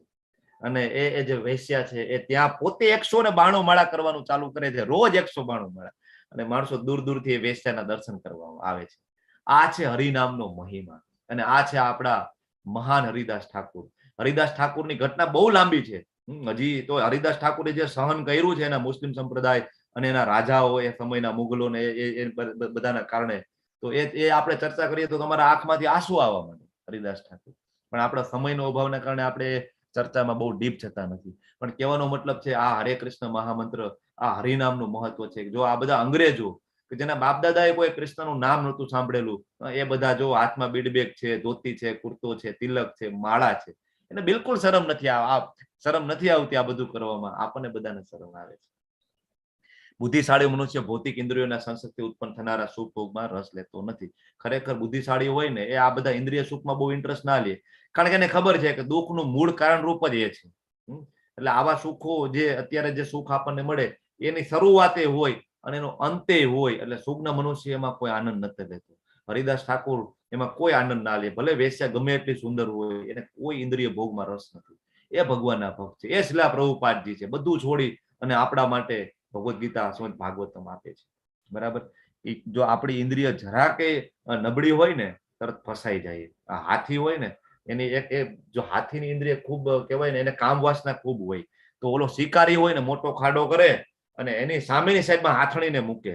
હાથી છે દોડતો દોડતો હાથણી પાસે જાય, વચ્ચે ખાડામાં પડી જાય અને ભૂખ્યા અને તરસા ત્યાં પછી મરવા પડે ને ત્યારે હાથીને બહાર કાઢે. હાથી દાંત કાઢી લે, ચામડું કાઢી લે, બરાબર, અને એનું વધ કરી નાખે. એક જ ઇન્દ્રિય આપણું પતન કરી શકે. આપણી આસક્તિ હોય મારું ઘર, મારું ઘર, મારું ઘર. પણ કૃષ્ણ ભક્ત હોય ને એને ભગવાનની બધી યોજનાઓ પર વિશ્વાસ હોય છે. આ છેલ્લો શ્લોક છે, ખૂબ સુંદર મજાનો શ્લોક છે, અને આને શાંતિની ફોર્મ્યુલા કહેવામાં આવે છે. આ શ્લોકને ભગવાન કહે છે કે ભોક્તારમ યજ્ઞ તપસા સર્વલોક મહેશ્વરમ સુહૃદમ સર્વભૂતાનામ નાત્વા મામ શાંતિ મૃચ્છતિ. આટલું જે જાણી લે ને એ શાંતિ પામે છે. શું શું જાણવાનું છે? તો કે ભોક્તારમ યજ્ઞ તપસા, દરેક યજ્ઞ. હવે આ યજ્ઞ એટલે ઓલો સ્વાહા સ્વાહા વાળો યજ્ઞ તો આવે જ છે, એના સિવાયનો યજ્ઞ એટલે દરેક પ્રકારના કર્મો પણ છે. કારણ કે જે કૃષ્ણ ભાવનામૃતમાં કઈ પણ કર્મ કરવામાં આવે તો એ પણ યજ્ઞ જ છે. તો ભગવાન કહે છે કે દરેક યજ્ઞ, દરેક જે કઈ તપ થાય છે એનો પરમ ભોગતા હું છું. ભગવાન એમ કહે છે કે ભોગવી હું જ શકું. આપણે યજ્ઞ કરીએ તો આપણે એમાં આહુતિ આપીએ, બરાબર. આપણે ગમે તે દેવી દેવતાઓનો યજ્ઞ કરેલું હોય એમાં આહુતિ નાખીએ, પણ અલ્ટિમેટલી ભોગતા કૃષ્ણ છે. ભગવાન પોતે કહે છે અલ્ટિમેટલી એનો ભોગતા હું જ છું. પણ એ અવિધિપૂર્વકમ છે. તમે ડાયરેક્ટ મારી પૂજા કરો, ભગવાન એમ કહે છે. જ આપણામાં શુદ્ધતા આવે. આપણે ટેક્સ ભલે ગમે ત્યાં આપીએ પણ અલ્ટિમેટલી તો આપણા ભારત દેશની જે કઈ ટ્રેઝરી ઓફિસ હોય એમાં જ જવાનું છે. આપણને એમ થાય કે આપણે રાજકોટમાં ટેક્સ ભરીએ તો એ રાજકોટમાં ના રહીએ, ટેક્સ ત્યાં જ જવાનું છે. તો સેમ આપણે ગમે તે કરી અલ્ટિમેટલી કૃષ્ણ પાસે જ જવાનું છે, પણ એ અવિધિપૂર્વકમનું છે. ભોગતા કૃષ્ણ છે, આપણે ભોગવી ના શકીએ. આપણને એમ થાય ગુલાબજાંબુ મને બહુ ભાવે છે, તો તમારી સામે ગુલાબજાંબુનું મોટું બાઉલ મૂકી દઈએ, તમે 2 ખાઓ, 5 ખાઓ, 10 ખાઓ, પછી તમે એમ કહો બસ હવે નહીં હો ભાઈ, હવે હું નહીં, હવે ખાઈશ તો હું હેરાન થઈ જઈશ. કેમ ભાઈ? સુખ હતું ને. તમે કહો છો ને કે હું ભોગતા છું, ક્યાં ગયું તમારું સુખ? આપણે સુખ ભોગવી શકીએ નહીં. પરમ ભોગતા કૃષ્ણ છે. પછી સર્વલોક મહેશ્વરમ, સમસ્ત ગ્રહો, બધા લોકો, બધા દેવો, બ્રહ્માજી હોય, શિવજી હોય, બધાના ઈશ્વર કોણ છે? બધાના પરમેશ્વર છે. સમસ્ત જીવોના પરમેશ્વર કોણ છે? તો ભગવાન કહે છે કે હું છું. સર્વલોક મહેશ્વરમ, સુપ્રીમ કંટ્રોલર હું છું. શિવજી પોતે પણ રુદ્ર ગીતામાં કહે છે કે પરમ નિયંતા છે ને એ વાસુદેવ છે. બ્રહ્માજી તો વારંવાર કહે છે ગોવિંદમ આદિ પુરુષમ તમહમ ભજામી. ઇન્દ્રજી એમ કહે છે કે ભગવાન કૃષ્ણ છે. ઋષિઓ એમ કહે છે કે ભગવાન કૃષ્ણ છે. નારદજી એમ કહે છે કે ભગવાન કૃષ્ણ છે. શિવજી એમ કહે છે કે ભગવાન છે એ કૃષ્ણ છે. અને કૃષ્ણ છે ભગવદ ગીતામાં આવીને એમ કહે છે કે હા ભગવાન હું છું, પરમેશ્વર હું છું અને પૂર્ણ પુરુષોત્તમ હું છું. કૃષ્ણ એમ કહે છે. બાકી કોઈ એમ નથી કહેતા કે હું ભગવાન છું. કૃષ્ણ એક જ એમ કહે છે કે હું ભગવાન છું. બરાબર. તો સર્વ લોક મહેશ્વર. આજે આપણે ગોલોક ચાર્ટ જોયો ને, કેટલા લોક જોયા? એક બ્રહ્માંડ ની અંદર જ 14 લોક છે. અને આવા તો અસંખ્ય બ્રહ્માંડ છે. એક બ્રહ્માંડ નથી, અસંખ્ય બ્રહ્માંડ છે. મહાવિષ્ણુ છે એ શ્વાસ બહાર કાઢે તો દરેક રંધ્રોમાંથી બ્રહ્માંડ ઉત્પન્ન થાય, અને શ્વાસ અંદર લે તો બધા બ્રહ્માંડ એમાં વિલીન પણ થઈ જાય. તમને ઘણા બધા પ્રશ્ન થતા હશે, વિલીન થઈ જાય તો જીવ ક્યાં જાય?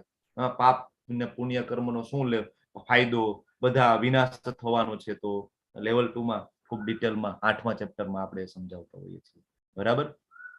તો હજી ભગવાન એક સુંદર મજાનું સ્ટેટમેન્ટ આપે છે, જો સુહૃદમ સર્વભૂતાનામ. કેવા મિત્ર છે ભગવાન આપણા? તો કે સર્વ જીવોના હિત કરતા શુભેચ્છક મિત્ર છે આપણા. તો બીજા બધા મિત્ર અહીંયા આપણા ઘણા બધા છે, શુભ ચિંતકો છે ભૌતિક જગતમાં, પણ એ તો મૃત્યુ થાય ને બધા છોડીને જતા રહીએ.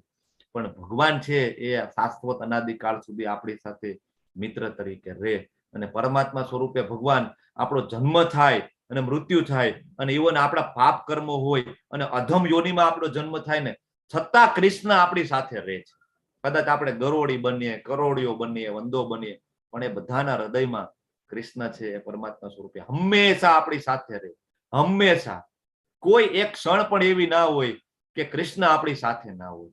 એટલે ભગવાન કહે છે કે હું તમારો કેવો મિત્ર છું, સુહૃદમ સર્વભૂતાનામ. હું તમારી દિલની વાત જાણું છું, એ હું તમારો મિત્ર છું. પણ તમે મને માનતા નથી અને તમે મારી પાસે આવતા નથી, નહીતર હું તમને અંદરથી ગાઈડ કરું છું. પરમાત્મા સ્વરૂપે કૃષ્ણ છે ને અંદરથી ગાઈડ કરે જ છે. પણ આપણામાં એટલી બધી અશુદ્ધતા છે, આપણે બધા એટલા માયામાં ઓળગોળ છીએ કે આપણે એનો અવાજ સાંભળી શકતા નથી. તો આ વસ્તુ જો આપણે જાણી લઈએ અને ભગવાનની ભાવનામાં ઓતપ્રોત થઈ જઈએ તો સંસારના બધા દુઃખોમાંથી આપણે મુક્ત થઈ જાય અને શાંતિ પામીએ. આ આખા ચેપ્ટરનો સાર છે, બરાબર. તો આ અહીંયા આખું જે ચેપ્ટર છે નિષ્કામ કર્મયોગ છે, બધું જ કર્મ છે એ કૃષ્ણની સેવા માટે કરવાનું. જો આ ચેપ્ટર તો અહીંયા પૂર્ણ થાય છે, બરાબર. Okay, yes. તો શાંતિની ફોર્મ્યુલા શું છે? સર્વોચ્ચ આનંદ આપનાર છે, આનંદ કરનાર છે, ભોગતા છે, પરમ નિયંતા છે અને આપણા મિત્ર છે, બરાબર. સુપ્રીમ કંટ્રોલર છે ભગવાન છે. જપ કરો અને સુખી રહ્યો. જો ઘણા બધા છે ને ભગવદ્ ગીતામાંથી ખાલી કર્મયોગ ઉપાડી લે અને એમ કે કર્મ ही પૂજા है. હું તો મારું કર્મ છે બહુ નીતિપૂર્વક કરું છું, મારે ભગવાનની ભક્તિ કરવાની જરૂર નથી. મેં આવા ઘણા બધા માણસોને હું મળેલો છું, એ પોતે કામ કરતા હોય, ખંતથી કામ કરતા હોય, પણ એમ કે ભાઈ હું તો નીતિમત્તાથી કામ કરું છું, મારે ભક્તિ કરવાની જરૂર નથી. પણ એક્ઝેક્ટલી કર્મ એટલે શું? જો કર્મ અને કર્મ યોગ એ બેમાં ડિફરન્સ છે, બરાબર છે. વિદુરજી જયારે મૈત્રેય ઋષિને પ્રશ્ન પૂછે છે શ્રીમદ ભાગવતમની અંદર સ્કંદ 3 ની અંદર, તો પ્રભુપાદજી સુંદર મજાનું કર્મ અને કર્મયોગનો ડિફરન્સ શ્રીમદ ભાગવતમના એ ભાવાર્થની અંદર સમજાવે છે કે કર્મ છે એ તો આ ભૌતિક કાર્યો જે કઈ છે એ બધા કર્મ કહેવાય કે જે બંધનનું કારણ નીપજે છે. કર્મ યોગનો મતલબ એ થાય કે કર્મ દ્વારા ભગવાનની ભક્તિ કઈ રીતના કરવી, એ કર્મ યોગ છે. બધા કર્મયોગ એટલે એવું સમજે છે કે ભાઈ બસ ભૌતિક જગતમાં આપણે નીતિપૂર્વક કામ કરીએ, કોઈને હેરાન ના કરીએ, હું કોઈને દુઃખી નથી કરતો અને હું ચોરી નથી કરતો, હું ખોટું નથી કરતો, બસ એટલે એ મારો કર્મયોગ થઈ ગયો. બિલકુલ નહીં, બરાબર. કર્મ ही પૂજા હે, આ જે ફિલોસોફી છે એ બિલકુલ ખોટી ફિલોસોફી છે. ભગવાનના પ્રત્યાર્થે કર્મ કરવામાં આવે તો જ કહી શકાય કે કર્મ ही પૂજા છે. ઓકે, આ સાથે મારી વાણીને અહીં વિરામ આપું છું. તમે ખૂબ શાંતિપૂર્વક મને સાંભળ્યું. હરે કૃષ્ણ હરે કૃષ્ણ કૃષ્ણ કૃષ્ણ હરે હરે, હરે રામ હરે રામ, હરે કૃષ્ણ એવરીવન. તમને બધાને વાંધો ના હોય? હરે કૃષ્ણ પ્રભુ. હરે હરે કૃષ્ણ પ્રભુજી. હરે કૃષ્ણ, થેન્ક યુ.